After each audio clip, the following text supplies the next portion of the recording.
Greetings, everyone, and welcome to another chapter in our ongoing Vertical Measures webinar series. I'm very happy to have our guest, Billy Adams, today. But first, I want to introduce myself. My name is Zach Jones, and I am the marketing coordinator here at Vertical Measures, and I will be your host for today's webinar, Link Building ROI, How We Grow Businesses by Learning from Failures. And our host will be our SEO Link Development Manager, Billy Adams. Billy leads the link development team at Vertical Measures. He brings over 5 years of traditional and digital agency experience, representing several Fortune 500 companies throughout his career. And in just over a year, Billy has helped improve the link development team's link production by over 400%. That is a lot. His focus is on strategy and efficiency, as well as staying ahead of the curve in an increasingly competitive industry, as you will see in his presentation today. Before we dive into Billy's presentation, though, I have a few notes I want to go over. Last month, we reintroduced and revamped our content calendar. It's pretty awesome, and I highly recommend downloading it. Super easy to use. It's really helpful to keep your content organized. You could find that at vert.ms/calendar. Second note is our most asked question we get every webinar is if a recording will be available. Yes, we would send that out tomorrow to everyone who registered, so that's you. And you could always find all of our webinars at verticalmeasures.com/webinars. And my last note, at the end of the webinar, if you have to leave early, there will be a quick 5-question survey. If you don't mind just taking like a minute or two, it's all multiple choice, it's super quick, just filling that out. We would really appreciate it. So that was a quick intro, but I think we are ready to go. Billy, are you there? I'm here, Zach. I appreciate it. Yep. All right. Good luck, man, and take it away. Hi, everyone. My name is Billy Adams, and welcome to my first webinar on link development. I've compiled some great information, and I'm excited to share it with you all today. Before we dive in, let me tell you a little bit about myself. This is my mom and I. Hi, Mom. Love you. Today is actually her first webinar as well, and I can almost hear her now going, Billy! I'm originally from Boston, Massachusetts, and yes, for many of you, I'm sure that some of these logos might be kind of painful to look at, but it's okay. We're all going to get through this together, I promise. I've worked both traditional and digital marketing settings, and I've been with Vertical Measures for 3 years now with a focus on SEO and backlinks. Currently, my role is SEO Link Development Manager, and I manage 7 of the best link builders on the planet, but we'll get to that a little bit later. And I'm also an aspiring scratch golfer. And this is how I usually feel when I show up to the course. And this is usually me about the 3rd hole. So I've got a pretty long way to go before I reach that goal. I put today's webinar together with the goal of offering some actionable insights on how to run a successful link development team from our 12 years of experience as an agency. Today, we'll go over a brief history of link development, what makes quality content in links, challenges that come with hiring an agency, the challenges with executing link development, reasons why people fail at link development, key areas we've improved on over the past year, as well as some examples of our 2018 success. So ROI is something that comes up all the time in conversations with clients. I'll hear, how do we guarantee this investment is going to yield results? And I'm like, dude, I don't know. Just kidding. It's actually my job to know. So I've put a formula together that aims to help with the understanding of the importance of links as they relate to increasing a business's revenue. Business growth equals digital marketing presence plus traditional marketing presence. Easy. Nothing groundbreaking there. So if we look a little bit deeper into the digital marketing presence part of the equation, there are 2 main drivers for growth in this area. Paid presence, which in addition to a great paid team, you'll need an investment to stay competitive. And then there's organic, which is equally as important for a successful digital marketing presence. And to be successful in organic search, it's simple. You absolutely must have great content that provides value to your visitors, as well as great links that help accelerate the content's visibility. Now, in competitive markets, high-quality links could mean the difference of ranking at the top of page 2 or the bottom of page 1 for a competitive term, which for some businesses can translate to millions of dollars in revenue every year. And if your business hasn't committed to creating great content and building links, you're likely missing out on a huge opportunity to grow your business. So Google's coming up on a big birthday month next month, 20 years. It's pretty incredible to think of what an impact that Google's had on our lives during this time. And from day one, we've all been trying to figure out how to make our businesses come up on the first page, with many doing whatever it took, even if it was at the expense of their own site's visitors. We see the landscape start to change a little bit in 2011 with the Panda update. Panda really created a big negative impact for a lot of sites, especially ones that were featuring poor quality content. And then just 1 year later, the Penguin update penalized sites that had either been buying or selling links to boost their traffic. And when I was putting this presentation together, I spoke to a lot of people that had been in the industry around this time, and they all really described it as just a bizarre experience. And a lot of businesses actually started to pull their digital marketing investment altogether during this time because their site had been so badly penalized, and a lot of them had already been feeling the effect of the recession. And then in 2013, Google launched a completely new algorithm that focused on the searcher's intent. This is really where we start to see a shift towards useful content. And content marketing quickly became the best way for a website to rank. And this is really where we see the industry to start to gain a lot of legitimacy, because at the end of the day, it's pretty hard, or in my opinion, impossible to fake good content. So do links still matter? To answer this question, there are 3 areas that we should look. What's Google saying? What are industry experts and studies saying? And then what are we seeing with the data? So in the past 3 years, Google employees have made the following statements. In October of 2015, a senior research scientist at Google stated that rank brain was now the 3rd most important signal in Google's search algorithm. And then just a few months later, another senior strategist of search quality said, I can tell you what those are. It's content and it's links pointed to your site. And we were all like, bingo, gotcha, Google. However, Google is not always truthful about the importance of links. And it makes sense based on the timeline that we just looked at. In fact, we recently saw this happen with the recent back and forth testing with meta description links. And our team wrote a great post about this topic, and I've included a link to it if you're interested in learning more about it. Looking at what the digital marketing industry thinks about the importance of links is also important. Backlinko ran a great study in conjunction with their data partners, SEMrush, Ahrefs, SimilarWeb, and MarketMuse. The study also included 2 million unique web pages from Alexa's API, as well as Backlinko's own application. What they found was pretty incredible. They saw that unique referring domains had the strongest correlation to rankings out of anything else they found in the entire study. Let me repeat that. Unique referring domains to a website have the strongest correlation to search rankings out of anything they found in the entire study. And to this day, this is still one of the largest studies ever conducted in the industry that is available to the public. I've also included a PDF download of this slide, and I highly recommend reading through it if you have some time after the webinar. Zach will also include URLs to all the content I'll be mentioning in the webinar today in the chat box. So it's always important to also look at what you're seeing for yourself in the data. You never want to just take what someone's saying and believe it's true. So in 2018, we ran a case study of our own.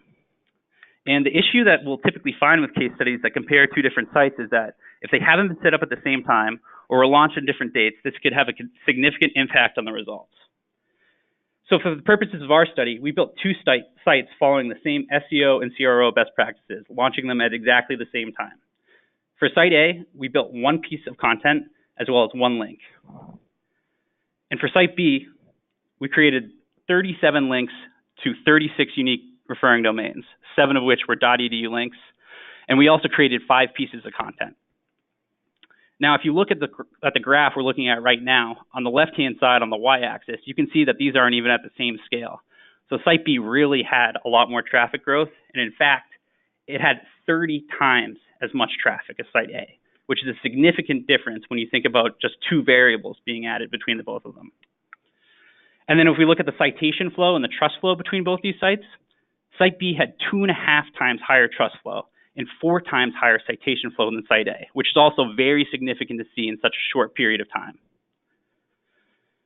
And then finally, we see a large disparity with domain authority growth. This is a significant amount of DA growth over a short period of time for practically a new site. And while we can't be 100% sure if it's the links or the content that's responsible for this growth, these correlations show that they are both most likely a significant contributing factor. Take that, Google.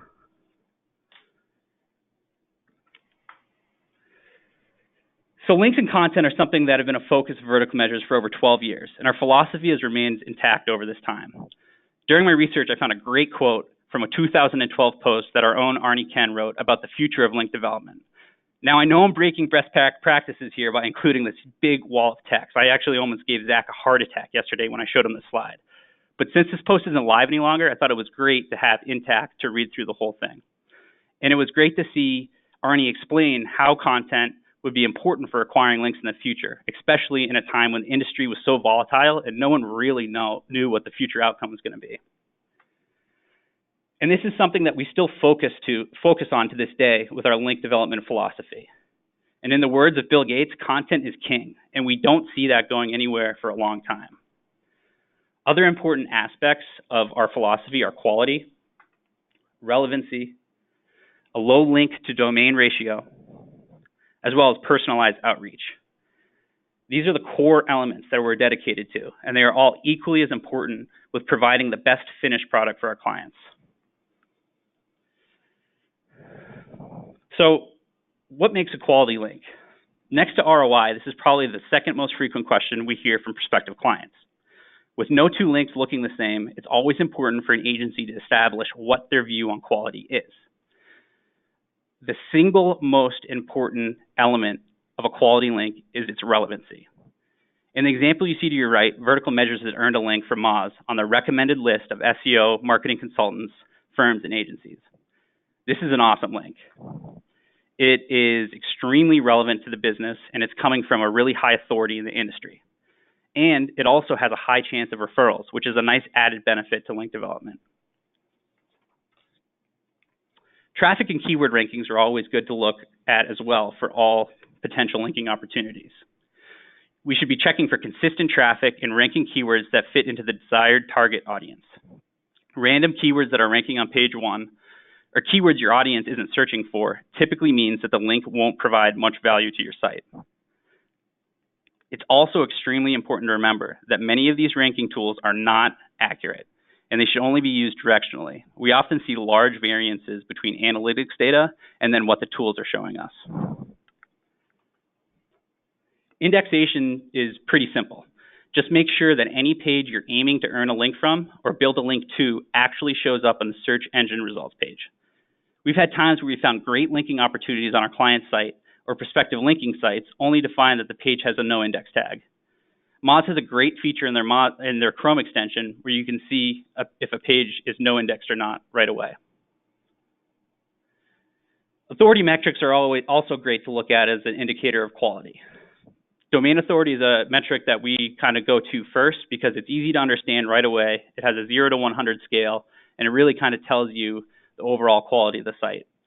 And our team tries to build as many links as we can of a DA above 30, but as I mentioned before, you should always look at the relevancy first. And I'm sure many of you are aware of the Moz update that happened this past May. And from the data that we've looked at, we've noticed that DA has remained stable as a metric, but we've seen a lot of change in page authority. There was a lot of pages before, new pages that would come up that had a page authority of 1. Now we see that range anywhere between 25 and 40. And in my opinion, this makes the metric not as helpful because you don't really know the age of the pages, especially if they're new coming up. And we also keep an eye on trust flow, just to make sure it's matching up with what we see with domain authority. And if one's much higher or lower than the other, we'll often dig a little bit deeper to see what's going on. We had a case actually this past month where a team member of ours built a link to a site with a DA of 15. And at first I was pissed. I was like, what is this guy thinking? But after taking a closer look at the opportunity, I found the link was coming from a local news site that was ranking for a slew of page 1 terms of our client's audience. These are the types of links that can be deceiving and often draw the most ridicule from clients. And I find myself consistently having to explain that lower DA links are okay as long as they are on point with relevancy. Timing is one that I would classify as nice to have. It's not a necessary part of a quality link, And last summer, we actually had a really interesting case where our team created a piece of content around an event for a fairly small client of ours in the medical industry. We eventually built 4 links to this content, and one of them caused something that I had never seen before. This link drove over 2,500 referral sessions in just 10 days, accounting for 25% of the site traffic for the entire month, which is really significant. The person who built this link said that this wouldn't have happened without the account management, project management, content, and link development teams strategizing and working together. And sometimes simply timing a link right can have a huge contribution to its overall quality. You just might not realize it right away. Location's one that's become increasingly important over the years. And for businesses that are tight on resources, this is a great place to start if you're looking to develop links. Often, local links can come from unlinked brand mentions, business location listings, event listings, local schools or organizations, as well as chambers of commerce. And now it's time for the Pro Tip Alert! Sorry about that. One great way to identify local linking opportunities is by simply pulling up Google Maps and locating your own business. From there, start to zoom out until you start identifying neighboring businesses in your community or towns that might be interested in linking to your site. Depending on the type of content that you're hosting, you'll be surprised with how many opportunities are there.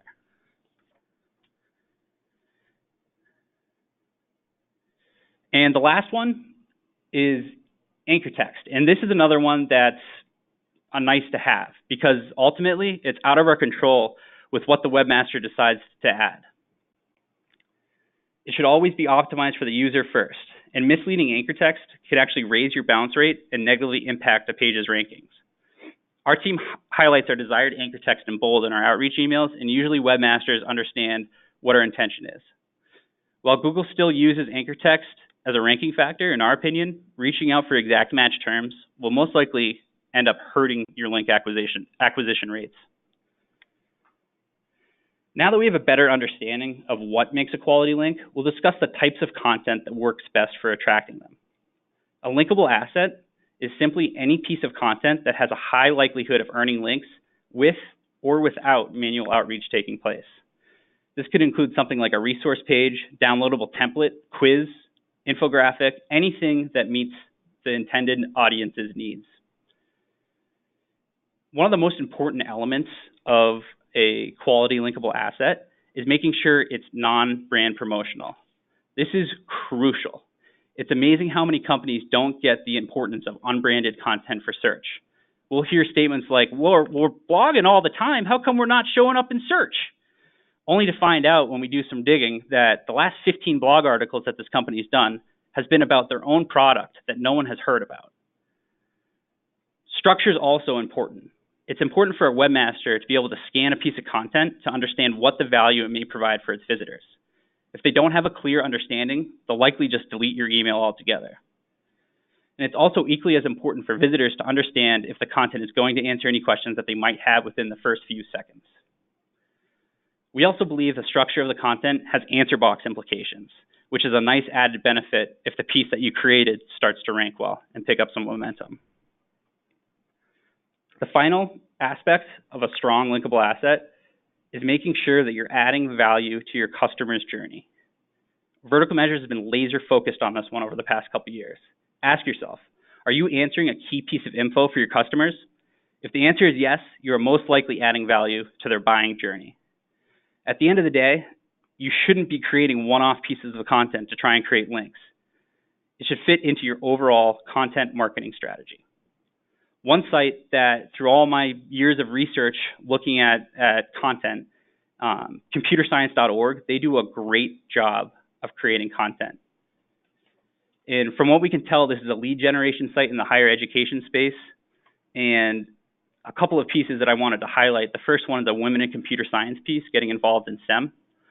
This piece is awesome because it has useful information for women that are entering the field. It includes mentoring programs, summer camps, massive open online courses, government programs, and it has great structure that's filled with useful external links throughout. And it's also very scannable. You could jump up and down the document to really find the information that you're looking for. And they've created another piece that was, in my opinion, outstanding. This is a piece on computer programming languages. It's clear, it's easy to navigate, and it's packed full of useful information about computer programming.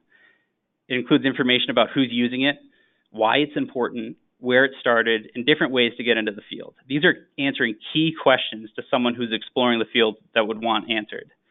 And the best part about this piece is it's not overly fancy. And if we look at the different metrics associated with these pages, they've been rewarded with traffic and keyword rankings around the board. The Women in Computer Science piece sees over 1,000 monthly visitors, and it's ranking for over 1,200 keywords, 47 of which are on page 1. And they also have backlinks from 212 referring domains. If you're familiar with backlinks, that is a lot of links to be headed to one page. And we see more of the same with the computer programming languages piece. They see over 4,700 monthly visitors, and they're ranking for over 2,700 keywords, 40 of 6, which are on page 1. And they too are earning backlinks from 82 referring domains, which again, that's a lot of links to have for a single page. And we see this reflected in their keyword rankings as well. Both of these pieces are ranking for really relevant, high volume keywords on page 1. This is exactly what you would expect with a piece like this. And these two examples really are the definition of linkable assets. And this same theme and structure can be applied to virtually any industry. So if you're looking for new pieces of content to create, a format like this is a great place to start. And also, the screenshots that I've just shared with you don't do these pieces justice. I would highly recommend at the end of the webinar going through and really checking them out because they're very interactive and very interesting. And we've also created a quiz for people that might have a hard time understanding if their existing content can be used as a linkable asset. Give it a try and let us know what you think. It's a really cool quiz. So we're extremely lucky at Vertical Measures to have a wide variety of tools. And here are a few of our favorites that our team uses on a daily basis. A couple of my favorites as of late have been Scrapebox as well as URL Profiler. For Scrapebox, our team runs this application at least once a month. And what it does is identifies links that we've built where the webmaster hasn't emailed us back to let us know the link has gone live. This saves us a ton of time because we don't have to go sifting through thousands of outreach emails or websites that we've reached out to see if they've added the link. The other one, URL Profiler, is a great tool for pulling bulk data from a few different sources, including Moz and Majestic. Just make sure you have an API access from the tools you're pulling from, and also make sure that you're very familiar with VLOOKUPs because a lot of times when you do these bulk pulls, they'll be missing certain parts of data. There's also a lot of different free tools that our team uses on a daily basis. And believe it or not, even in 2018, Google is still one of our most frequently used tools for identifying linking opportunities through advanced search commands. Search operators are extremely powerful, and it's nice getting an accurate picture directly through the SERP instead of relying on a third-party tool. Another free tool we use is actually two combined together, and that's Google Alerts and IFTT, which stands for If This, Then That. In tandem, you can have mentions of your brand automatically populate into a Google spreadsheet. This is great for large brands that are trying to identify unlinked brand mentions, and the best part about it is if you're getting tons of unlinked mentions a day, you can filter through by keyword and really nail down to the ones that are going to add the most value to your site. The last tool that we use on a daily basis is actually one that we've developed recently here at Vertical Measures, and it specializes in efficiency. We call it the VM Chrome extension, and what it does is identify spammy search terms on a site such as porn, casino, payday, or pills. It also identifies existing client links, and one of the most important elements of the tool is it identifies partner relationships. This is really helpful for risk mitigation because it ensures our team doesn't cause an email chain the size of Texas, and this is something that is a very real worry with the type of work that we do. So what should an average month look like for a full-time link developer? Well, I can't speak for everyone because data like that isn't available, but our team averages on a monthly basis for quality. Typically, it breaks down to an average DA of about 52, an average PA of about 29, an average trust flow of 33, and about half the links that we acquire are either a .org, .gov, or .edu site. And then looking at the quantity side of things, our team typically builds per person about 25 to 40 links to unique domains each month. We try and get about one email sent out every 15 to 20 minutes, and our goal is to hit one link every 15 to 20 emails sent. But obviously, this is going to vary a little bit by industry. And often, not understanding what production should look like is the problem that many companies face when they hire an agency for their link development. And in many cases, they get taken advantage of. One of the struggles that you'll find if you bring on an agency is they're very placement heavy. So you'll see a lot of low value blog articles that are going to irrelevant sites. This is a red flag. Another challenge with working with an agency for link building is that they're very focused. They tend to be very focused on getting in as many hours as possible. A lot of times they won't have a strategy, and they'll just start diving into the link building without having an overall goal of what their success should look like. Working with an agency also carries a brand risk. You'll have a lot of people reaching out on your behalf, as I mentioned before, and this is a risk because there's a lot that can go wrong. However, there's also a lot of challenges that come with executing link development in-house. And I can hear all the in-house link developers right now go, come on, man. But to be truthful, it's not an efficient task for someone that is wearing many hats. A lot of digital marketers that are in-house are often spread very thin as it is. And it's really tough to stay dedicated to ongoing link development if you're not committed to it full time. Tools also come up as a big issue for in-house teams because they often have a set amount of budget where they can spend on the tools. And often this means cutting out tools that aren't critical to daily operations.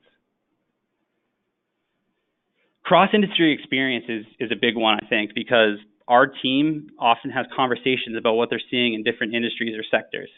And they share this info with one another right as it happens. And having this information in real time helps with our situational awareness for future linking opportunities. And I found this one to be very important. And then finally, content creation. We know this one to be true with the amount of businesses that come to us looking for help with their content. However, from our experience, there are typically 5 main reasons why people are unsuccessful at link development. In many cases, it's not from a lack of trying. URL restrictions are a big one. Sometimes clients will come to us asking us to build links just to one section of their site. And while it's good to have priorities about where you want to build those links, you should never limit yourself to a certain set of pages if there's opportunity elsewhere. And when this comes up with a client, I'll often reference them back to that Backlink.co case study that we reviewed earlier. You should always be going where the opportunity is in an effort to build as many high quality links or really referring domains to your site. Lack of linkable content is a big one. A lot of times people that are trying to build links to their site, they just dive right in without really understanding that it's the content that's really the key to building those links. And a lot of times people look at this as a project-based thing. They'll say, you know, we want to do link building for the next 2 months. And I always have to say it's not like that. You need to look at this as a long-term solution to growing your website's organic visibility. Not having a foundation of SEO is a big one as well. If pages have a high likelihood of changing, don't spend time link building until things are set and stable. Because if you put a lot of time and effort into building links to those pages and they switch or whatever the reason is, you have a lot of wasted work or just not as big of an impact as you could have had if you had done it the other way. And then you need to set expectations about with your team or with the client about what a month should look like from a quality as well as a quantity standpoint. We've had instances where we've had clients come to us and say, I don't see my leads increasing month over month. And I often have to remind them that the goal of link development is to increase the amount of organic traffic to your site. If we aren't working specifically on the SEO or the CRO on your site, leads are ultimately out of our control. And these are the best types of conversations to have at the start of the engagement to keep both sides happy. Our team has been faced with many of these challenges over the past year, and we've made changes to get in front of as many of these issues as we can. first change we made this past year was transferring everything over into real-time tracking. So we do this through Google Sheets, and we track every single link that we build, including all the metrics. And our team's trained to, right when they get a link, upload it into this document. And this is really helpful because we can populate into one sheet and get all our clients' overview metrics rolled up into one view. And then we can make decisions based on what we're seeing. And it's also very easy to download these sheets and analyze the data. Real-time approvals is another big one for us. So sometimes, while we never recommend pre-approvals, some industries it's just unavoidable. And so we've run into issues in the past where we send a client an Excel document for them to approve, and then it takes a long time for it to get sent back to us with the approved sites. So this allows our team to reach out immediately, right, as the client goes through and approves sites for us to reach out to. BuzzStream is a great tool, and I recommend it if you're starting up a team or you currently are managing an in-house team that's doing a lot of outreach. This is a great platform to invest in. It allows our team to streamline our outreach processes by managing our sites and contacts. It allows us to track open emails and responses, and it allows us to craft personalized emails quicker. And really the biggest help is to make sure we're not emailing the same site twice. We've also made a lot of changes to our content strategy in the past year. We wanted to make sure that any piece of content that we're creating for our clients meets their customer's journey and attracts links. And often this comes down to looking at the industry, the competition, as well as different formats of content where we see especially high conversion rates and using that data to make informed decisions. Measurement's one that we just recently rolled out, and we have a in-house dashboard that we now use that keeps all of our clients together with every service that they offer or that we offer them. And this is really helpful for understanding the different correlations that we might see between different services. We've also worked a lot on our processes this past year. This has had a huge impact on how our teams work with one another. And to date, we've solved over 500 process issues within the company. And it's been amazing to see how much better our internal teams work with one another in pretty much every capacity. And ROI. Understanding the ROI of an investment is crucial if you're spending time or money on building links, whether you're an in-house team or in an agency setting. You should always establish what a link is worth to your overall business goals and go from there. So what's contributed a lot to our success in the past year was rolling out a new performance-based pricing system, and it's been received really well by our clients because they have a much better understanding of what they're going to be getting in return. The way it works is a client will set a budget amount, and then we'll establish tiers broken down by different DA levels and dollar amounts. Our team will then build as many links as possible until we hit that budget limit. And it has a lot of benefits to it. It really mitigates the risk of the investment by the client. And yes, this adds a little risk to our end, but we found that this is a really mutually beneficial way to do business. And it also ends up working in our favor because it pushes our team to build the highest quality links as efficiently as possible.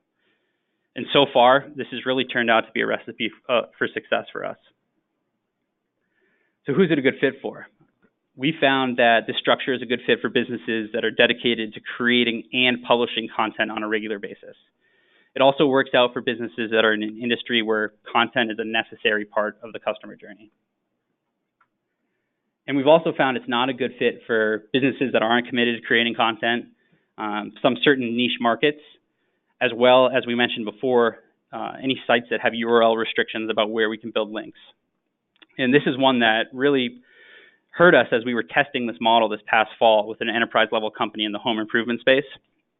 The content on their site was extremely thin, and they required us to only build to one specific section of the site. And what they didn't realize was by restricting us to building to one section, they were missing out on dozens of linking opportunities from high authority sites. We really had an opportunity to make a big impact to this site, and it ended up just not working out because we weren't on the same page with how link development should occur. And since this has occurred, we've also made it mandatory for clients to have give us run of site and let our team build links to wherever they want on the site and really just let us do what we do best. And this structure has been successful a lot more times than it is not. And it's really pushed our team to put out some great work. And if you look at this slide, these are some extremely impressive websites to be earning links from. And we're only halfway through the year. We still have a long way to go with adding more high quality sites in here. But if you look at some of these brands, it's unbelievable. MIT, World Bank, the USDA, these are all sites that are going to make a big difference for our clients. And the best part is, we didn't exchange money for any of these sites to get it done. And in most cases, you wouldn't be able to pay to get listed on these sites. And the secret sauce to this success was content. It was so important to make this all happen. And if we look across the board for all our clients, quality links like the ones we just looked at have an enormous impact. The results you see here on the screen, they're not handpicked. They represent all of our clients, good and bad. And you can see with the first half of the graph of the x-axis, it's hard work. You're not going to see success right away. And a lot of times, it takes a while before you start to see an uptick. However, if you stick with it and you follow best practices and provide a site's visitor with useful content, I promise you the results will come. And you can see it has for us with an average growth of 167% after 2 years. And that's on average. So in hopes of leaving you all today with something actionable to take away from this webinar, I thought I'd offer some tips for starting your own link development team. SEO strategy is important, as well as understanding that you need a very solid foundation of SEO. Your team should be knowledgeable. You should be following best practices. If you haven't done an SEO audit on your site, you should do one, as well as a backlink analysis. And for a backlink analysis, often you'll find a bunch of linking opportunities, as well as giving you a better understanding overall of how your website is currently earning links. Strategy is a big one as well. So you might see success early, but that might go away eventually. So you need to make sure that you have this set up at the very start. As I mentioned before, from the slides we looked at, content creation is extremely important. Make sure you're putting out clear, organized, top-of-funnel content that meets your customer journey. And these slides are coming, or these bullets are coming out of order, but I'm just going to keep going. Measurement, this was what I was hoping to leave with you last, but you should be making sure that you test everything from your strategy until the end result. This should be a cyclical process from strategy all the way to the measurement. And you should always be keeping an eye on how to make things better based on what you're seeing in the data. You should also make sure that you create some sort of process that can be repeated and improved upon. Invest in the tools that will help your team be more efficient. And when you hire people to come on your team, you should pitch this as a sales position. This isn't something where someone needs to come in and have a ton of SEO experience, because that's stuff that can be learned as they go. But they should be hungry just to do well in the industry. And then finally, as we mentioned before, leverage all the pages you have at your disposal. Don't limit yourself to a certain set of pages on your site. Go where the opportunity is. And I've also included some resources that our team has written over the past year that should add some depth to many of the topics that I've covered today. Additionally, I've included a free guide that we created this past spring, and it should be helpful for understanding what the future trends are for SEO in 2018. So thank you all so much for your time. Please feel free to add me on LinkedIn or follow me on Twitter at Billy Boston. And now, Zach, back over to you. Wow, great job, Billy. I did get really upset when you showed me that big wall of text, but I definitely think I knew you would be. It's very valuable, though, so I recommend all of you, when you get the slides tomorrow, just check that slide out. Arnie was ahead of his time with that quote. Okay, so let's jump into the questions. The first one is from Dave, and he asks, do links from .edu and .gov and or .org have greater authority impact on your Google ranking? Yeah, that's a great question. So from what we can tell, we believe that definitely .edu and .govs do have a greater impact based on kind of the process you have to go through to get those domains.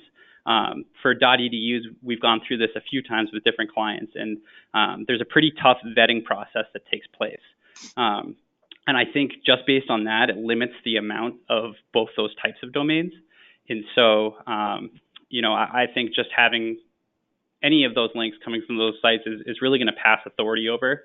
For .orgs, you can actually buy a .org domain. From what we've been able to tell, pretty much across the board, .orgs are typically a little bit lower in DA, but most of them are pretty, they seem pretty authentic, but I definitely think .edus and .govs hold a little bit more weight. I remember a few weeks ago, our coworker Ted, he got a link with an interesting ending. Do you remember which one that was? Yeah, so that was, what was it? It was a UN website. I forget what the domain ending is. So if you're ever unsure when you are vetting out a link and you look at the ending of the domain, you can just Google it. And a lot of times that'll give you some more information as you go through. So in Ted's case, the link that he got was, I believe it was United Nations.